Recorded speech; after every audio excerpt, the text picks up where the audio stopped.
small plates. If you choose to throw a small plate, the weights are over there, and you guys use the recycled tube clay for throwing, and 1.5 pounds max. So this is 1 pound.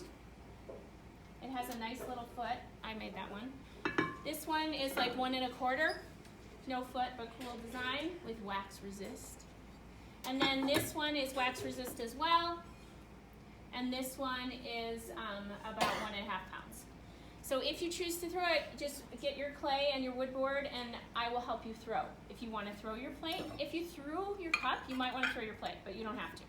If you're hand building, you're going to use the forms that are on the bookshelf over here. You can take the ones that are up here today as well, and I'm going to talk about what we're going to do with them once we're done today.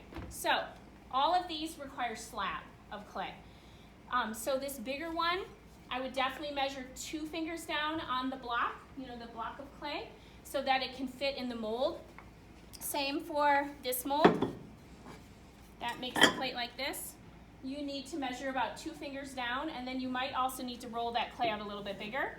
If you're making a tiny plate like Peter, I don't know why you didn't ever take it home, I have it still, this plate here, then you would obviously need just 1 finger down or even a little bit less. So it just totally depends on what kind you're going to do.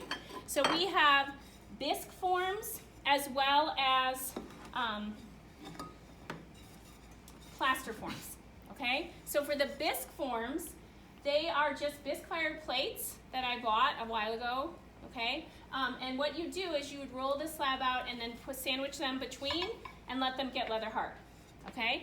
These are hump slump molds. They're plaster. So this is the hump, like a camel hump. This is the slump. The way this works is you put the clay in the slump part, and then you put the hump part on top, trim the excess, and leave it in the mold till it's leather hard, and then trim that, okay? And then we have just the hump molds, okay? If you use just the hump molds, you need to put feet on them. So I have the plaster foot maker that you can literally just push the clay into and then take the forms out. So that's how this student started that. 3 to 4 for balance is what you want.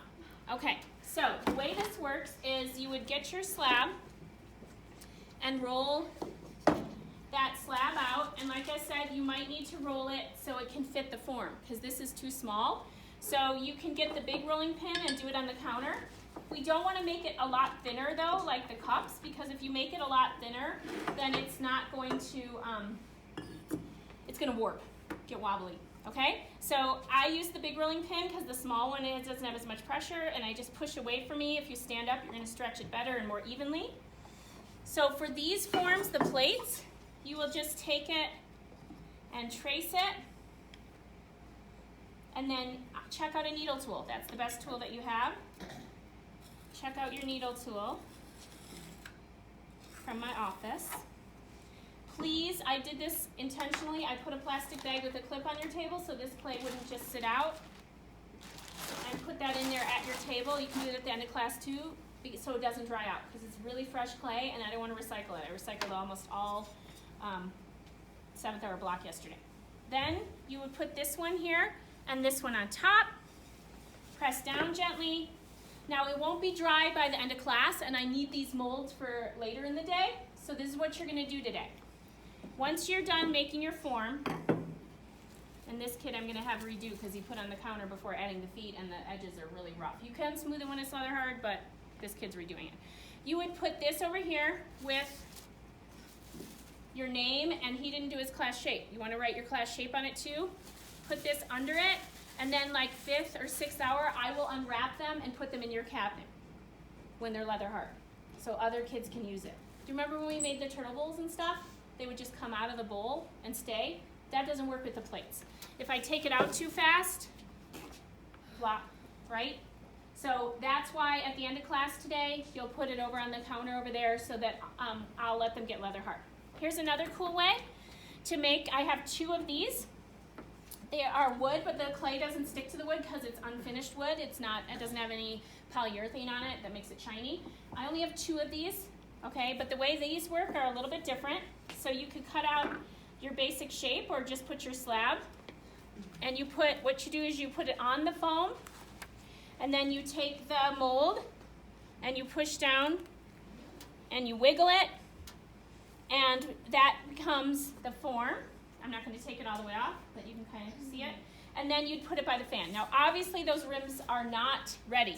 So once it's leather hard, you would trim and smooth the rims of your plates, because if they're sharp, I'm not going to fire it. Okay? We also have this mold, and for some reason this fits it, so you could use it as a slump hump and do it that way too. Okay? And lastly, the hump slump, I showed you guys that as well. And then if you're going to add things, you can slip and score it. So here are some examples of hand-built plates. You don't have to have a round rim, and you can also slip and score. These are called sprigs, little things onto your plates too. Okay? So if you're done with your cups, you can work on these plates, as well as some of you need to turn in. You can